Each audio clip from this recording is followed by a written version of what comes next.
കണ്ണൂരിൽ പരീക്ഷാ ഹാളിൽ മൊബൈൽ ഫോൺ ഉപയോഗിച്ച് കോപ്പിയടിച്ച കേസിൽ യുവാവ് അറസ്റ്റിൽ. ഉത്തരങ്ങളയച്ച അധ്യാപകൻ ഒളിവിൽ.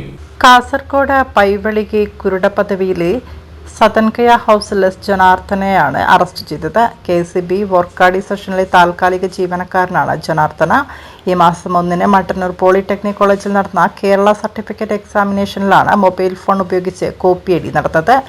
ജനാർദ്ദനയ്ക്ക് നിയമനം സ്ഥിരമാക്കണമെങ്കിൽ ഈ പരീക്ഷ ജയിക്കണമായിരുന്നു. കണ്ണൂർ മോഡേൺ ITയിൽ പരീക്ഷയ്ക്ക് വേണ്ടിയുള്ള ക്ലാസ്സിൽ ജനാർദ്ദന പങ്കെടുത്തിരുന്നു. ഈ സ്ഥാപനത്തിലെ അധ്യാപകനായ വടകര സ്വദേശി സുരേഷ് ബാബുവാണ് മൊബൈൽ ഫോണിലൂടെ ഉത്തരങ്ങൾ നൽകിയതെന്നും പോലീസ് കണ്ടെത്തി.